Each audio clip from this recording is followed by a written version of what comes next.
I came home to shattered glass on my front lawn. My bedroom looked like a hurricane hit it, drawers dumped, closet torn apart. And my husband Ryan was sitting on the floor, crying into his phone. "They took everything," he sobbed. "The safe. Her account information. Everything." I stood in the doorway, my heart hammering. The police were on their way, but something didn't add up.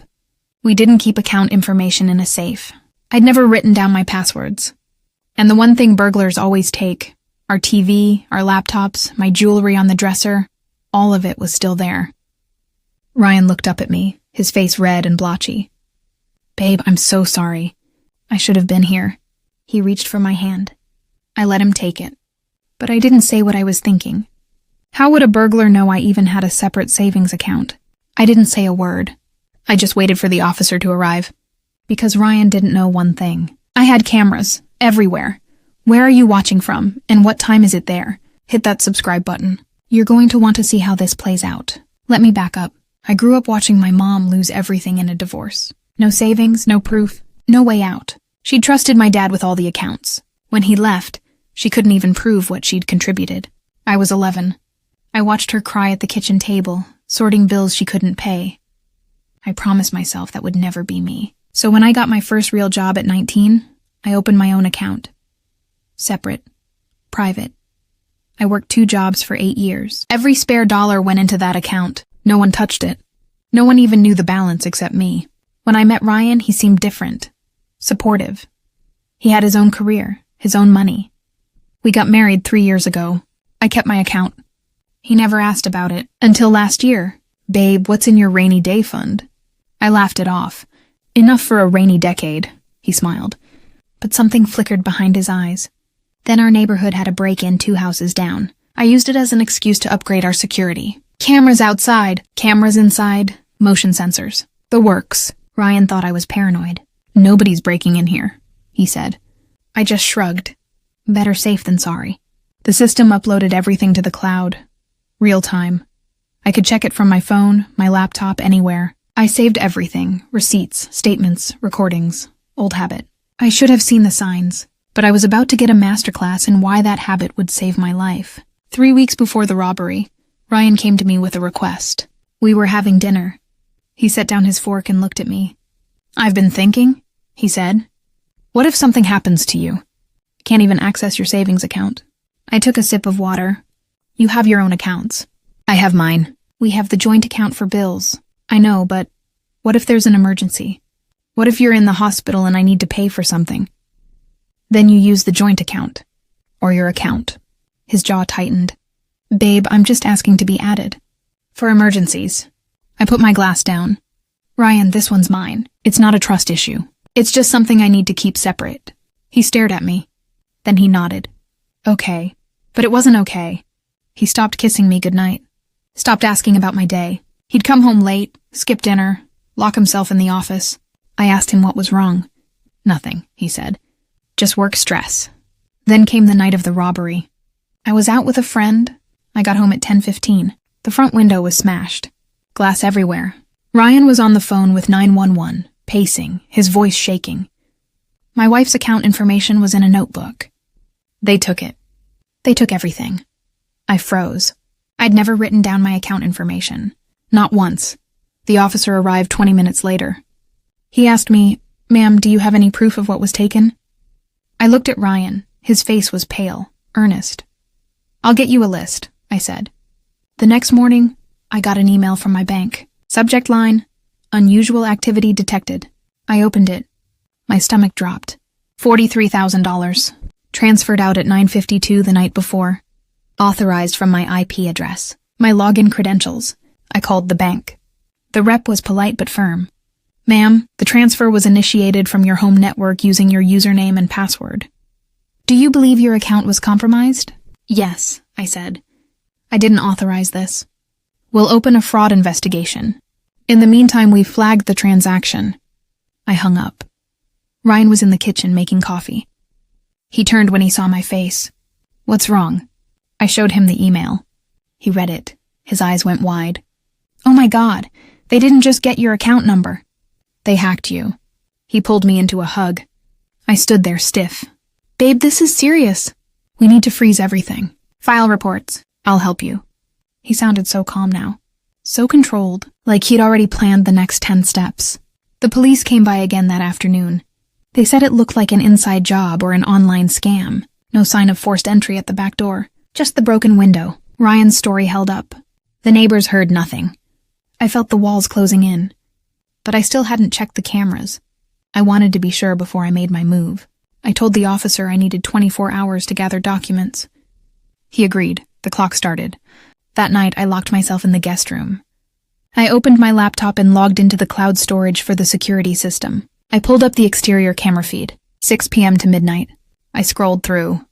Watched at double speed. No one approached the house. No car pulled up. No person walked up the driveway. At 9:47, the motion sensor triggered. I slowed the playback. The front window exploded outward. Outward. Glass flew onto the lawn, not into the house. The camera angle caught the bedroom window from the side. I could just see a silhouette inside. Ryan. He was holding something. A hammer, maybe. He swung again. More glass. Then he disappeared from the frame. I sat back. He staged it. Every second of it. I downloaded the file, labeled it, exterior, no intruder, 1800 to 2400 hours. I took a breath. Breaking the window was just set dressing. I needed to know what he did at the computer. I opened the interior office camera feed. The office sits off the living room. The camera is mounted in the corner, angled at the desk. I'd installed it after Ryan started locking himself in there. I told him it was for insurance. He barely looked at it. I scrolled to 9:50 p.m., and there he was. Sitting at my laptop, typing. I leaned closer. The window behind the desk reflected the screen. I could see everything. I didn't sleep that night. The next morning, Ryan was up early. He made me breakfast. I scheduled a meeting with a fraud recovery firm, he said. They can help us get your money back. When? I asked. Tomorrow, 2 p.m. He slid a piece of paper across the table. An affidavit. The bank needs this. And the police. It just says you didn't authorize the transfer. I scanned it. Standard language. But if I signed it, I'd be lying under oath. If I signed it, I'd be complicit. I need to read it more carefully, I said. His smile faded. Babe, it's boilerplate. Just sign it so we can move forward. I said I need time. He stood up. We don't have time. The bank has a 72-hour window for fraud claims. After that, they close the case. Then I'll read it fast. He slammed his hand on the table. I flinched. Why are you making this so hard? Are you trying to protect someone? I looked at him. Who would I be protecting? He didn't answer. Just grabbed his keys and walked out. An hour later, my brother called. Hey, Ryan says you've been acting paranoid. Are you okay? I closed my eyes. I'm fine. He's worried about you. Says you won't let him help with the fraud case. I'm handling it. My brother sighed. Just don't shut people out, okay? Ryan was planting seeds. Controlling the narrative. I had 48 hours before the fraud claim deadline. I went back to the cameras. I pulled up the interior office feed again. 9:52 p.m. Ryan sits down at my laptop. The screen lights his face. In the window reflection behind him, I can see every click. He opens a browser. Types in my bank's URL. The login page loads. He doesn't hesitate. He enters my username. Then my password. Both from memory. How? I watch him navigate to transfers. He enters an amount. $43,000. The destination account ends in 7291. I pause the video. I open my bank records in another window. Search for account 7291. It's a joint account. Opened 2 months ago. Ryan and me. But I never opened a joint account with him. I pull the account application. There's my name. My signature. Except I didn't sign it. I compare it to my real signature on file. Different slant. Different pressure. Forged. Back to the video. Ryan confirms the transfer. $43,000 moves from my account to the joint account. Then he opens a new tab. Searches how to report bank fraud. He reads for 2 minutes. Then he clears the browser history, closes the laptop, stands up, and walks out of frame. 9:58 p.m. 11 minutes before he smashed the window. I had him, but I still didn't know why. I logged into the joint account he'd forged. Transaction history loaded. 4 wire transfers. All in the past 72 hours. $38,000 to Summit Recovery Group. I Googled the name. Debt collector. I searched Ryan's name plus Summit Recovery. A court record popped up. Case number 48392R. Judgment debtor, Ryan Matthews. Amount owed $41,200. Plaintiff Summit Recovery Group on behalf of High Stakes Poker Network. Filed 3 months ago. Gambling debts. He never told me. I kept reading. Wage garnishment pending. Bank levy authorized. They were coming for him. The remaining $5,000 from my account went to a cash advance app, probably to buy time. I sat back. He didn't want my money to control me. He needed it to save himself. He'd forged my signature, stolen my login, staged a robbery, lied to the police, all to cover $41,000 in poker debts. I didn't feel angry. I felt something colder. Clarity. He'd gambled away his own money. Then he came for mine, and when I said no, he decided to take it anyway. I saved the court judgment, downloaded the transaction history, added it to the folder with the camera footage. I knew exactly what to do. I called a family law attorney the next morning. Her name was Linda. My mom had used her years ago. I explained everything. Sent her the files. She called me back in an hour. You have enough for criminal charges and a clean divorce with cause. Do you want both? I thought about it. I want the truth on record. And I want my money back. Understood. I'll file an emergency motion to freeze the joint account. I'll also brief a detective I know in financial crimes. How long? Motion can be filed today. Freeze order by tomorrow morning. Then we loop in law enforcement. Ryan scheduled a meeting tomorrow at 2. With a fraud recovery firm. Linda paused. Does he know you have the footage? No. Good. Let him think the meeting is going his way. I'll have the detective meet us there. I felt my heartbeat slow. Steady. One more thing, Linda said. Do you want to pursue maximum penalties? Jail time? I looked out the window. Ryan's car was in the driveway. No, I just want separation and my money back. He can deal with his debts on his own. Okay. We'll push for restitution, probation, and a clean divorce. No jail unless he fights it. That works. I hung up. I burned all the files to a disk, printed copies, signed an affidavit. Ryan thought we were going to that meeting to get my money back. He had no idea I was bringing receipts. The meeting was at the fraud recovery firm's office downtown. Ryan and I arrived together. He held my hand in the parking lot. It's going to be okay, he said. We'll get your money back. I just nodded. We walked into the conference room. A rep from the firm was waiting. Ryan smiled, shook his hand. Thanks for seeing us on short notice. Then the door opened. Linda walked in, followed by a detective in plain clothes. Ryan's smile froze. What's going on? I sat down, opened my laptop. There was no robbery, Ryan. The rep looked confused. I'm sorry, what? Linda set her briefcase on the table. My client has evidence that the reported burglary was staged and that funds were transferred without her authorization by her husband. Ryan's face went white. That's insane. Babe, what are you doing? I turned the laptop toward the detective. This is exterior camera footage from the night in question. I pressed play. 9:47 p.m. The window shatters outward. Ryan's silhouette inside, holding the hammer. The rep's mouth fell open. Ryan stood up. She edited that. That's not real. The detective didn't look at him. Keep going. I switched files. This is interior footage. 9:52 p.m. Ryan at my laptop. The reflection in the window. Every click visible. Login, transfer. $43,000. Account 7291. The detective leaned forward. I pulled up the next document. This is the joint account application. My signature was forged. I never authorized this account. Linda slid a forensic signature analysis across the table. Independent analysis confirms forgery. Ryan tried to speak. I can explain. The detective held up a hand. Stop talking. He looked at me. Do you want to press charges?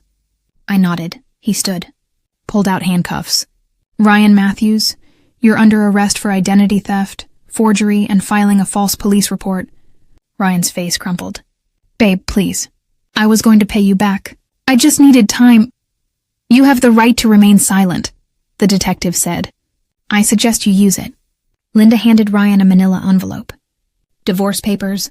You'll be served formally once you're processed. The freeze order was already in effect. The bank reversed the transfer within 72 hours. $43,000 back in my account. Ryan left in the back of a patrol car. I left with my attorney and a check. Ryan pled guilty. Identity theft, forgery, filing a false police report. The prosecutor offered a deal: probation, restitution, and a criminal record. No jail time. I didn't push for more. I wasn't out for blood. I just wanted my life back. He paid back the money in installments. It took him a year. The divorce was finalized in 4 months. I kept the house. It was in my name. He moved in with his brother. Lost his sales job after a background check flagged the conviction. His gambling debts? Those were his to resolve. I changed every password, upgraded the security system, added 2-factor authentication on everything. I also started teaching a workshop at the community center: financial literacy for women, separate accounts, digital safety, how to protect yourself. One woman came up to me after the first session. "I opened my first separate account today," she said. "I didn't realize I was allowed to." That moment made everything worth it. 6 months after the divorce, I got a message from Ryan. "I'm sorry." I was desperate. I didn't know what else to do. I didn't respond. Desperation doesn't justify theft, and sorry doesn't erase betrayal. But I wasn't angry anymore. I'd set a boundary, enforced it, and moved on. People ask me if I regret marrying him. Honestly, no. I regret that he made the choices he did, but I don't regret protecting myself. You can love someone and still draw a line. Those two things aren't opposites. They're survival. Here's what I learned. Trust is sacred, but documentation is survival. You can hope for the best and still prepare for the worst. And boundaries aren't cruelty. They're self-respect. I still save everything. Receipts, statements, recordings, old habit. But now I teach other women to do the same, because the world doesn't always protect us. So we protect ourselves. My security system still uploads to the cloud. Real time. My accounts are still separate, still private, and I still sleep just fine at night. Now I want to hear from you. Would you have pressed charges or just walked away? What boundary would you set in this situation? Drop your answer in the comments. I read every single one. And if this story helped you see something in your own life, hit that subscribe button. Stay safe, stay smart, and always keep receipts. This has been a fictionalized dramatization for educational and entertainment purposes. It is not legal or financial advice. If you are experiencing financial abuse or fraud, please consult a licensed attorney or financial advisor in your area.